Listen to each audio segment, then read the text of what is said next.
네, 제이양의 사례를 잘 읽어보셨죠? 네, 2교시 시작입니다.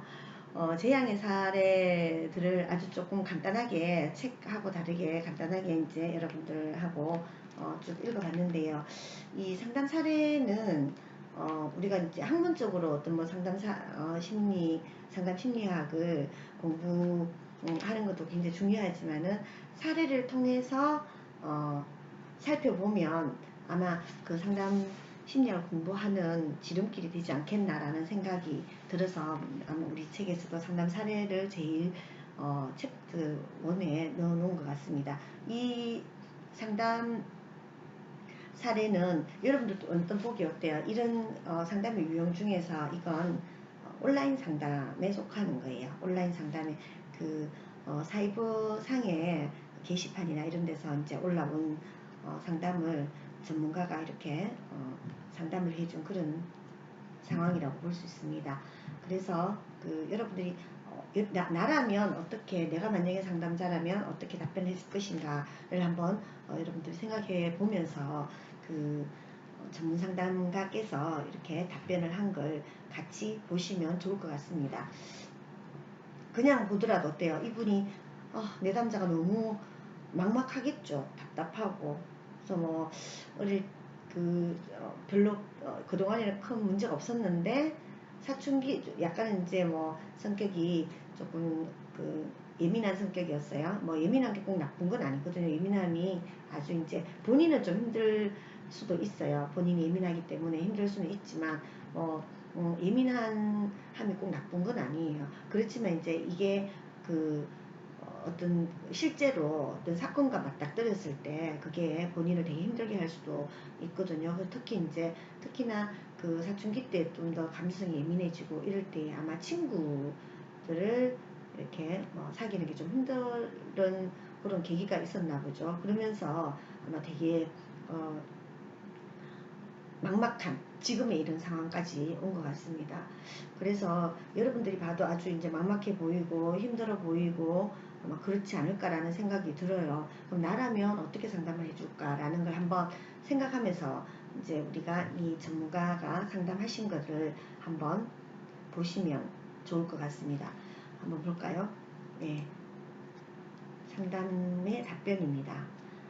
요즘 상황이 매우 힘들고 감당하기 어려우리라고 생각이 됩니다. 그래도 이렇게 솔직하게 자신의 문제를 밝히고 도움을 요청하는 용기를 보니 제 양에겐 앞으로의 생을 자신있게 살아갈 수 있는 힘이 있다는 걸 느낄 수 있었습니다. 라고 이제 했어요. 그리고 한참 감성이 예민해지는 청소년기에 친구 문제로 고민했다는 것이 제 양에게 너무 큰 어려움으로 다가왔던 것 같습니다. 여러분들 여기 첫 문단에는 보면 어때요? 지금 제 양이 이렇게 상담을 한 것만으로도 굉장히 뭡니까? 용기가 있다. 예, 도움을 요청한 그 자체만으로도 용기가 있다. 그래서 너에게도 이런 힘이 있다. 앞으로 잘 살아갈 수 있는 힘이 있다. 이렇게 이제 공감과 함께 뭡니까? 힘을 주는 거죠. 공감과 함께 굉장히 중요합니다. 요즘 상황이 매우 이 사람이 힘들다라는 그걸 이렇게 공감을 해주는 거죠. 그냥 단순하게 우리가 이제 공감과 감정이입이 조금 다릅니다. 여러분들 감정이입은 막 그렇게 같이 막 울어주고 슬퍼해주고 이런 게 감정이입이라고 할 수 있어요. 공감은 그것보다 조금 더 한 단계 위에요. 그러니까 당신이 참 매우 힘들고 감당하기 어려울 것 같은 생각이 든다. 근데 여러분들 이런 생각이 드나요? 아니 그거 갖고 뭐하노 이런 생각 혹시 드시는 분 없나요? 이 재앙의 사례를 하소연을 보면서 아이고 참 답답하네 뭐 이런 생각이 드실 수도 있을 것 같아요. 하지만 여기서는 어때요? 그런 것들은 다 접어놓고 너무 감당하기 힘들고 어렵게 생각이 든다 라고 이제 일단 공감을 상담에서 첫 번째 공감이거든요. 이렇게 이야기해 주면서 그래도 많이 힘들지만 당신이 지금 이렇게 이 얘기를 해주는 것만으로도 이렇게 이제 상담을 하고자 하고 뭔가 달라지고자 하는 이것만으로도 당신에게는 힘이 있다 라고 이제 도움을 요청한 하는 이것만으로도 당신에게는 힘이 있다라고 이제 용기를 주는 거죠. 그리고 왜 이렇게 막막해지고 지금 이렇게 힘들까라는 거에 대해서 좀 분석을 해주는 거죠. 그래서 이렇게 말하잖아요. 한참 감성이 예민해지던 청소년기에 친구 문제로 고민했던 것이 재앙에게 너무 큰 어려움으로 다가왔던 것 같네요. 사람은 대부분 감당할 수 없다고 여겨지는 상황에서 죽음도 선택합니다. 이분이 이제 재앙이 지금 자살 시도를 했잖아요. 그래서 죽음을 생각하지만 그렇지만 누구든 죽는 것은 쉬운 일이 아니죠. 그리고 그 감당할 수 없는 상황이라는 것도 사람마다 다 다릅니다. 그래서 겨우 이 정도 가지고라는 말은 옳은 표현이 아닌 것 같습니다. 그렇기 때문에 자살을 생각했던 것이나 자살에 실패했던 것을 부끄러워 하실 필요는 없다고 생각이 든다 라고 이제 그러니까 본인이 자살을 시도하고 또 자살 실패한 것 때문에 너무 창피하고 뭐 자살 시도한 것 때문에 나 완전 이상한 사람 아니냐, 뭐 다시는 내가 사회생활 못할 정도로 이상한 사람이 아니냐라는 그런 이제 그 내담자의 염려 이런 것들이 있었잖아요. 근데 이제 이걸 각자에게 다 어떤 똑같은 사안을 두고도 각자에게 다르게 다가올 수 있다. 그래서 네가 당신이 지금 뭐 그 정도 깎고 그렇게 내가 겨우 이 정도도 못 견디나라가 아니라 사람마다 겨우 이 정도라고 누군가는 생각하지만 사람마다 그게 오는 느낌이 다르다. 그래서 겨우 이 정도 가지고라는 말은 옳은 표현이 아니다라고 말해주면서 자살이라든가 이런 것들은 네가 누구나 다 그런 생각을 할 수 있다. 자살 시도를 할 수 있고 그래서 부끄러워할 필요가 없다라고 이제 안심을 시켜주는 거죠. 그리고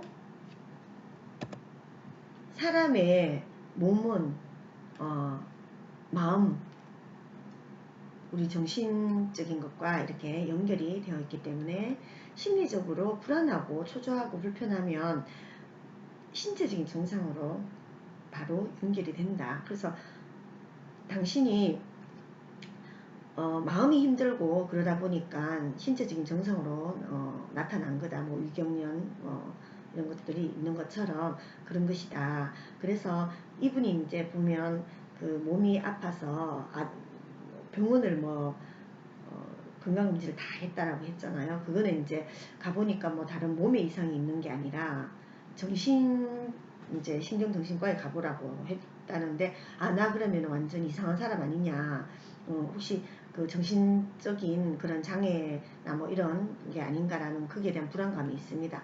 그래서 누구든지 다 이렇다, 불안하고 초조하고 불편하면 신체적인 증상이 나타난다. 그 예로 누구나 다 겪을 수 있는 거잖아요. 내일 시험이면 너무 긴장해서 위경련이 일어나거나 또 긴장되는 큰일을 끝내고 나면 심하게 몸살을 앓는 것과 같은 이치다. 그래서 우리 이제 내담자인 제이양의 심리적 불편감이 몸이 아프고 두통이라든가 만성 위염으로 나타난 거다. 심리적으로 힘드는 게 이렇게 몸의 증상으로 나타나게 된 거다라고 그 이야기를 해주죠.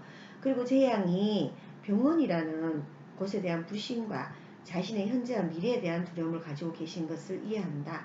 많은 사람이 정신과에 대한 오해를 갖고 있기 때문에 그런데 그렇지만 우리가 눈이 아플 때 안과를 가고 배가 아프면 내과를 가고 마음이 아프면 신경정신과를 간다.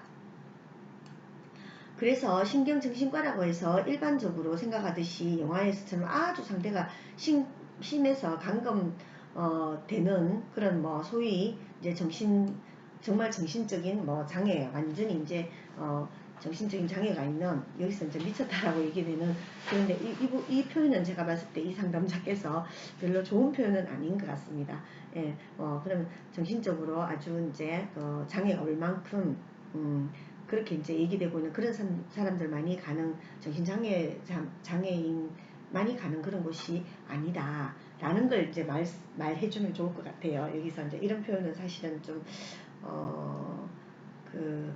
좋은 표현은 아니기 때문에 상담할 때도 이렇게 이제 잘 안 쓰죠. 예. 그래서 여러분들도 좀 참고를 하셔서 이제 보시면 될 것 같습니다.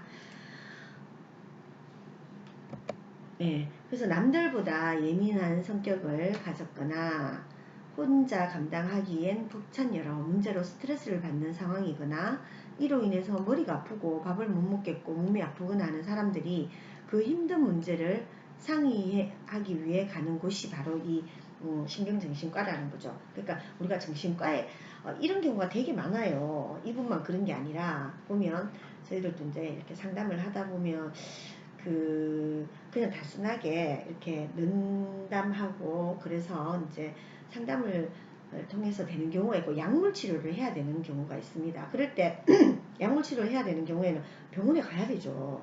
특히 이제 우울증 같은 경우에는요. 우울증 같은 경우에는 그냥 단순하게 뭐 그냥 잠깐 우울하다 이게 아니라 정말 병리적인 경우가 있어요. 그럴 때 상담으로는 좀 부족하고 그러면은 약물 치료를 해야 돼요. 그럴 때 이제 정신과에 가기를 좀 이렇게 권하거든요. 그럴 때 대부분의 사람들이 정신과 안 가고 싶다. 뭐 정신과 갔다 오면 약간 이제 낙인 이런 게 사회적인 낙인 이런 것들 때문에 이제 가는 것을 좀 꺼려하기도 합니다. 이분만의 문제가 아닌 거예요. 그래서 누구나 다 그렇다.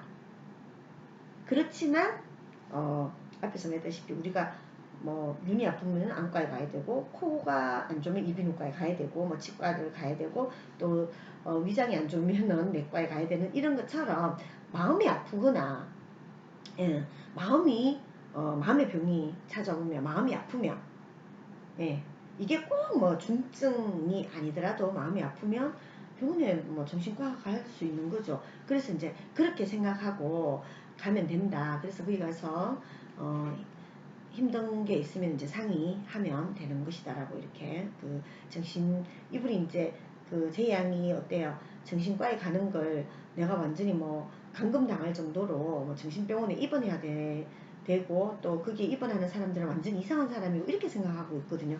실제로 그렇지 않단 말이에요. 어떤 사람 내가 이제 정신적으로 좀 쉬고 싶거나 이럴 때 정신과에 가서 편안하게 쉬고 오고 뭐 이렇게 여러 가지 이제 경우가 있거든요. 그래서 이제 그걸 이렇게 이야기를 해주는 겁니다. 그래서 그곳에는 전문적인 자격을 갖춘 선생님들이 계십니다. 그래서 내담자가 현재 상태를 지금처럼 터놓고 이야기하고 또 같이 해결책을 찾아 나가다 보면 마음도 안정되고 편안함을 느낄 수 있을 거다. 그래서 재양의 편지를 읽다 보니 이제 내담자분은 자신의 문제를 해결하고자 하는 의지를 갖고 계신 분이다. 그래서 좀 더 자신감을 가지고 병원 문을 두드려 보시면 좋겠다. 그러면은 좋은 결과가 있을 것이다. 이렇게 이제 하면서 힘을 주는 거죠. 용기를 주고. 그러니까 여러분들은 어떤 것 같아요? 이 상담자분이 잘하신 것 같나요? 게시판에 올라오는 상담 같은 경우에는 이런 경우에 제가 봤을 때는 굉장히 잘한 상담이라고 생각이 들어요. 일단은 공감하고 이 사람이 얼마나 힘들었나 이런 걸 공감을 하고 또 이분이 딱 가지고 있는 문제가 뭐예요? 일단 제가 봐도 정신과에 가야 될 상황이거든요. 굉장히 이제 이게 왜냐면 정신적으로 문제가 있는 게 지금 몸으로 지금 나타나는 거예요. 그 정도 같으면은 약물 치료가 필요하거든요. 근데 이분이 정신과는 절대로 가기 싫어. 그러니까 다른 지금 병원은 뭐 서울까지 병원 이거 지금 부산의 사례인데 서울에 있는 병원 온갖 병원을 다 다녔다고 했잖아요.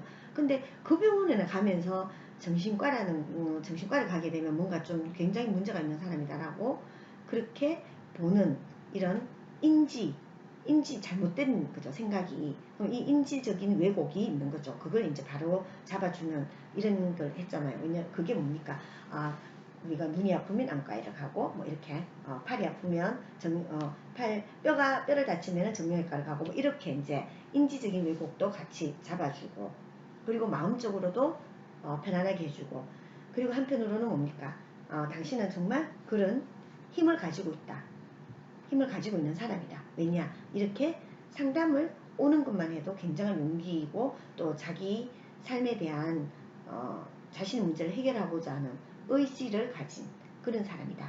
그래서 자신감 가지고 병원 문을 두드리면 좋은 결과가 있을 거다.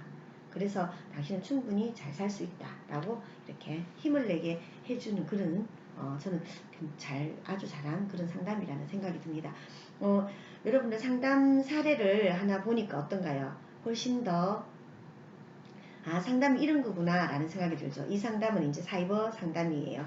이렇게 글로. 요즘 이제 이메일로도 상담을 많이 합니다. 제가 그저께 제가 이메일 상담을 하나 해드렸거든요. 그걸 이제 제가 한번 다음 시간에 3교시 때는 그 상담을 한 개 가져와가지고 상담 사례로 한번 보도록 하겠습니다. 예, 그러면 2교시 여기에서 마치도록 하겠습니다. 수고하셨습니다.